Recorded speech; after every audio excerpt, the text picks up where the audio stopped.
Any players we ever saw. Hey, baseball fans, it's time to play ball. It's the most exciting day of the season. Taking the field with your ultimate lineup. Are you ready? Calling a baseball game is an art. Broadcasters provide the soundtrack for any summer. It's a beautiful night for baseball. And can take the game's biggest moments to a higher plane. This episode is about those silvery voices, from a singing sensation on Chicago's north and south sides to a chatterbox best known as Scooter. Tell me a joke. See if it can tell me just somebody. A legend calls home runs in the Motor City. Back to right, and it is a home run for Gibson. While an iconic voice paints the picture in Philly. This ball's out of here. A play-by-play pillar starts a family biz. Should we be here? Yes. A true original recaps the week in baseball. Welcome to This Week in Baseball. And a Dodgers mainstay makes history. It's time for Dodger Baseball. It's all coming up next on MLB Ultimate Lineup, the most memorable broadcasters we ever saw. For many, talking baseball is a dream job. It is a perfect day for the fifth game of the 2014 World Series. But being an announcer takes skill, humor, Yeah, he's actually broadcasting the game between phone calls. himself. plus a sense of the moment. There's a new home run champion of all time, and it's Henry Aaron. And the very best make it sound so easy. We will see you tomorrow night. The most memorable voice in the game that I've ever heard must be Vin Scully. He delivered his words so fluidly and so beautifully. High fly ball into right field. She is gone. In 1950, Vin Scully joined the Dodgers. On this day in 1945, the St. Louis Browns swept the doubleheader. 6.5 decades later, Scully is still going strong. Vin's historic tenure with the Dodgers is the longest of any sports broadcaster with a single team. No announcer in any sport has had the impact that Vin Scully has had. He is the voice of baseball, the soundtrack of summer.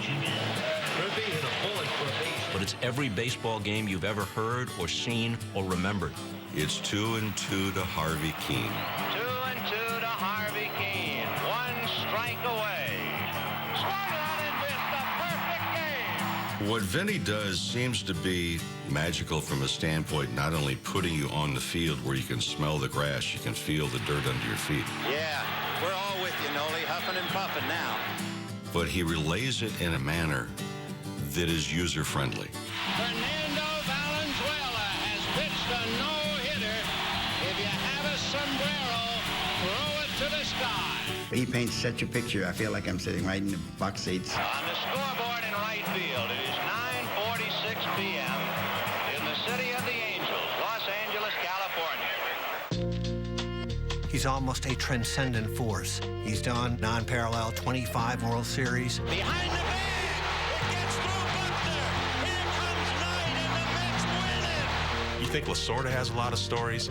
I guarantee you Vin's got more stories than Lasorda does. I don't get to hear Vinny as much as everyone else, so when you see me getting thrown out of a ball game, it's only because I want to go into the clubhouse and find out if he can still do the job.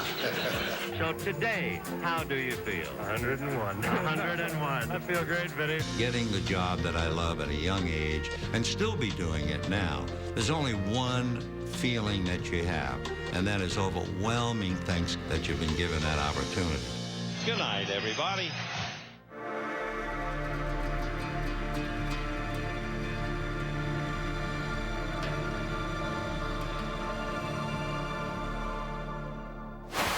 I came to baseball because of Mel Allen.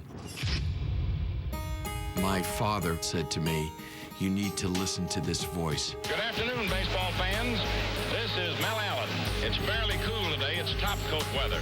But you can be sure that as far as those men on the diamond are concerned, it's mighty hot. Mel Allen is one of the very greatest baseball announcers. He had one of the most important qualities, a distinctive and listenable voice. And that ball is going, it is gone. Roger Maris gets his first hit of the series. Mel Allen called his first Yankee game in 1939, and a legend was born. This is it. Every pitch is it. Across 6 decades, Mel was a beloved figure in the Bronx. There it is. If it stays fair, there it is, number 60. One of the all-time Yankee greats, Mickey Mantle.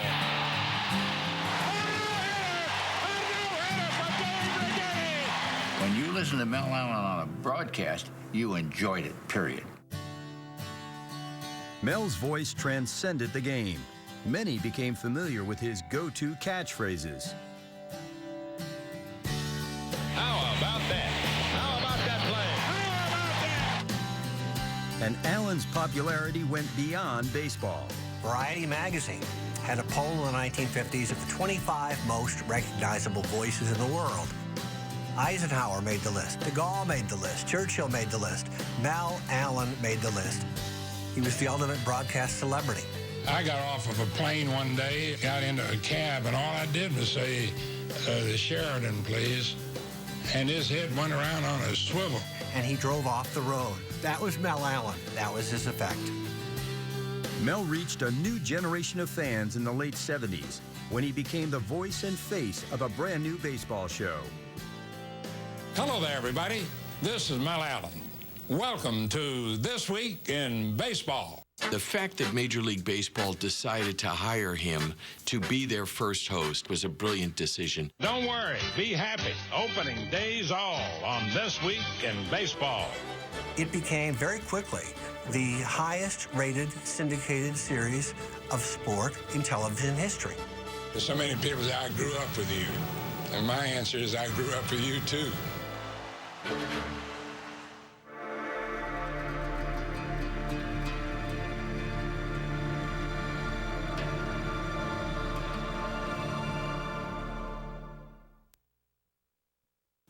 Outside St. Louis, or that Cardinal region, I think many fans don't realize how great an announcer Jack Buck was. And that's a winner for the Cardinals.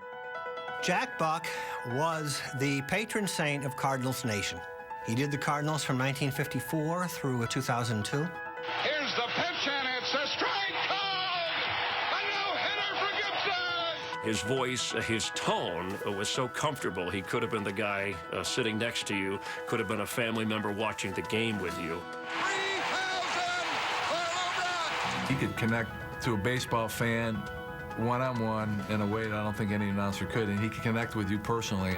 It's a pleasure to be with all of you people down here at Keener Bassett prior to the ball game tonight. Everything felt right when you would turn on the radio and hear Jack Buck and hear his voice up against Cardinal games. I mean, everything just felt like that's the way it was supposed to be. Stay tuned for Cardinal baseball. And of course, when he got on the national stage, he had some of the most dramatic, goosebump-raising calls of big moments. Smith corks one into right down the line. It may go. Go crazy, folks. Folks, go crazy. The Cardinals have won the game by a score of 3-2 on a home run. Fire the Wizard. Go crazy. Jack was really a tremendous stylist with a combination of drama and storytelling that was pretty close to unmatched.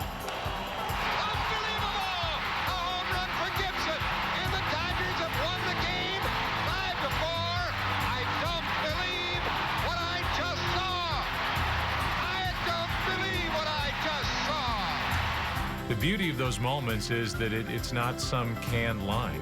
They're all different. Into deep left center from Mitchell, and we'll see you tomorrow night. I think that's what made him unique. They just appropriately describe how he was feeling at that moment.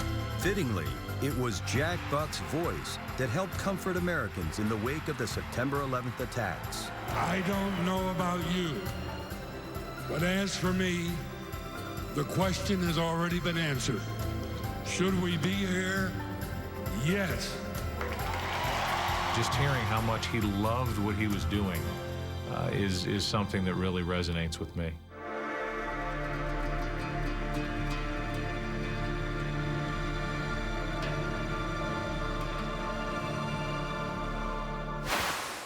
I'm not sure there's ever been a broadcaster who's become a greater pop culture phenomenon than Harry Carey. Cubs win! Cubs win! Cubs win! Holy cow!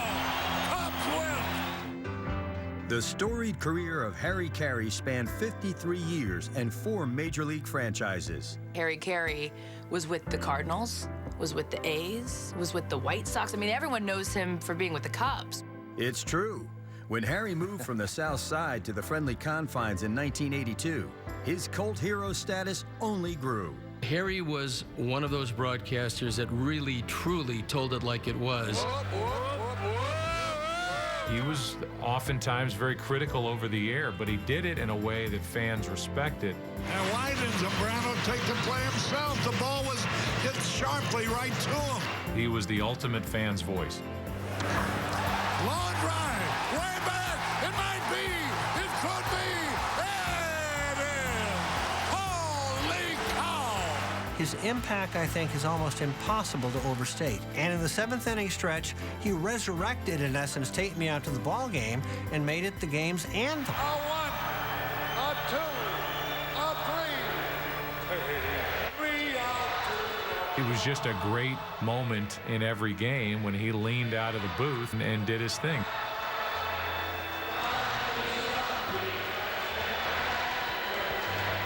It's just really amazing to me that such a silly little song sort of represents and characterizes and encapsulates my grandfather's love for the game and the fans' love for him in that ballpark. That's one of the many traditions there that has stood the test of time. Like many people in Chicago, I certainly wish he was still there to do it.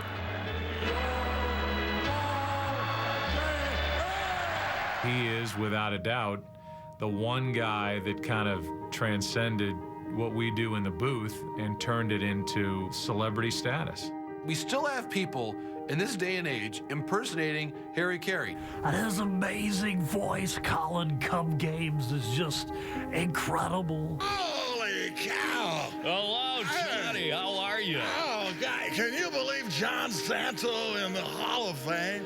He became the greatest ambassador I think that any team has ever had. When you go to Chicago, his ghost, if you would, still shrouds Wrigley Field like I think probably no other broadcasters ever has. Let's play ball.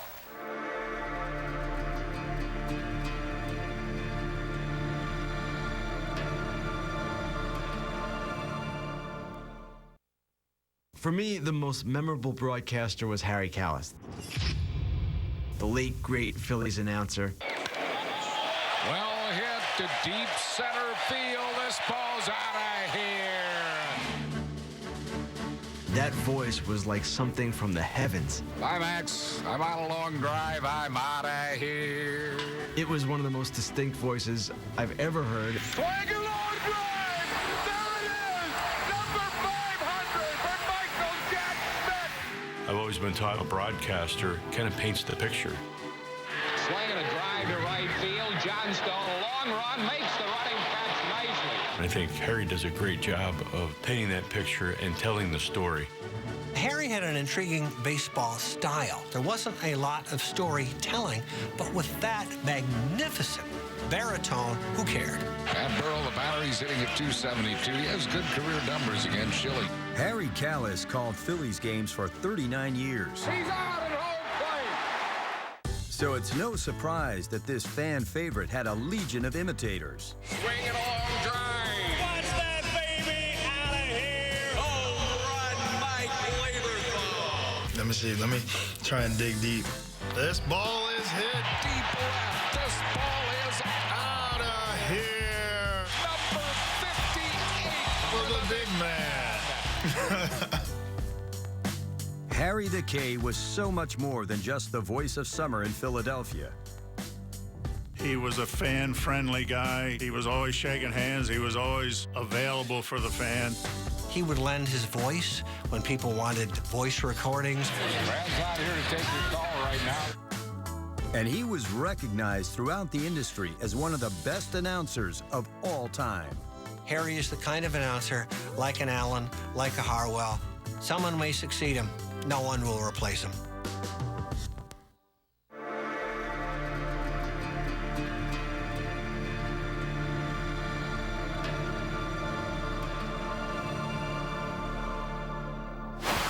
The most memorable voice in the game that I ever heard was Phil Rizzuto of the New York Yankees.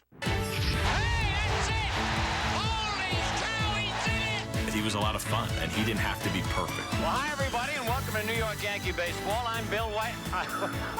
Wait a minute. Oh, and I swear to God, I didn't. As a Yankee shortstop, Phil Rizzuto was beloved in New York, winning an MVP and 7 titles. After his release in 1956, he took his one-of-a-kind personality to the broadcast booth. Good, let's meet the radio TV commentators now. And first off, glad to welcome Phil Rizzuto aboard here in a little different role. Didn't sound as if he had come from broadcasting school, but in time that didn't matter because he became a paisan with pizzazz. Fastball hit deep to right. Could be it. Way back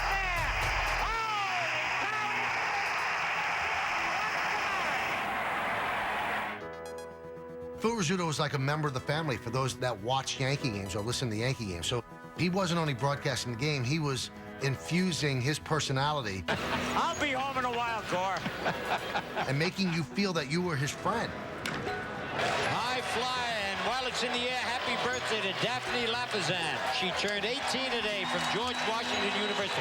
Had to end the year like that, Steve. I love it the way you got that. The game was incidental to all of the other activity that was going on off camera in the broadcast booth. I've been starving all night. The game was a backdrop for the cannoli delivery, for example. There's the cannoli. Phil Rizzuto was one of the most entertaining broadcasters ever. He was funny. He had that dry sense of humor. Tell me a joke. Seaver can tell me just somebody. Not you, Dulio. I can't understand you anyway. He acted like he was naive. He knew exactly what he was doing. Phil Rizzuto along with Tom Seaver and Bobby Mercer. And we are back together for the first... I know what you got. What? Oh, we are live, right? We're on. I loved Phil. He had more fun and never took himself seriously. That was what's so great about him. You're dying to do this on the air, right? Yeah. And you're dying to... Go ahead. He was truly a Yankee broadcaster. All right. Stay fair. He is one that could get by with being a cheerleader and a homer because he was so steeped in Yankee tradition.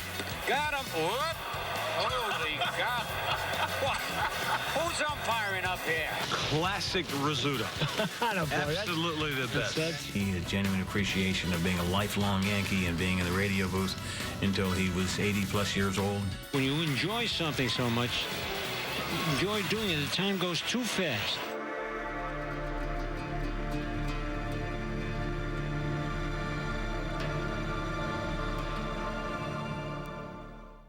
Seems like all the great broadcasters in the early days were all great storytellers.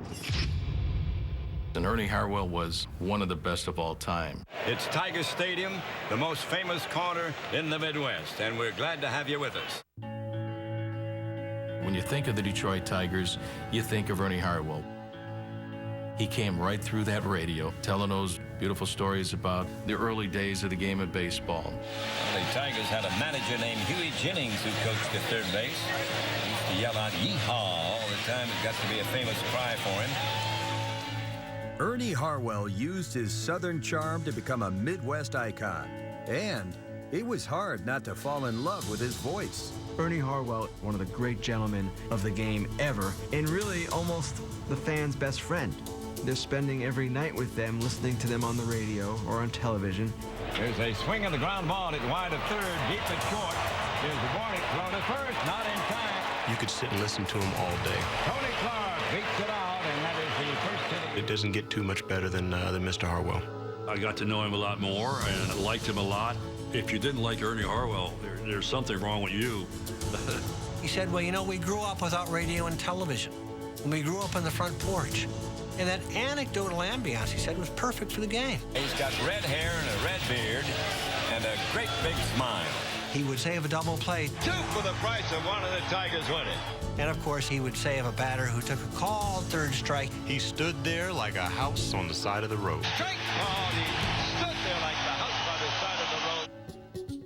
For more than 40 years, fans had the privilege of hearing Ernie call unforgettable moments in Tigers history. And it's all over. The Tigers have won their first pennant since 1945. Let's listen to the bedlam here at Tiger Stadium.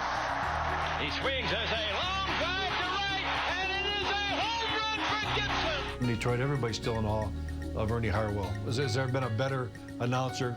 I don't think so. Baseball is a tongue-tied kid from Georgia growing up to be an announcer. This is a game for America. Still a game for America, this baseball. Thank you.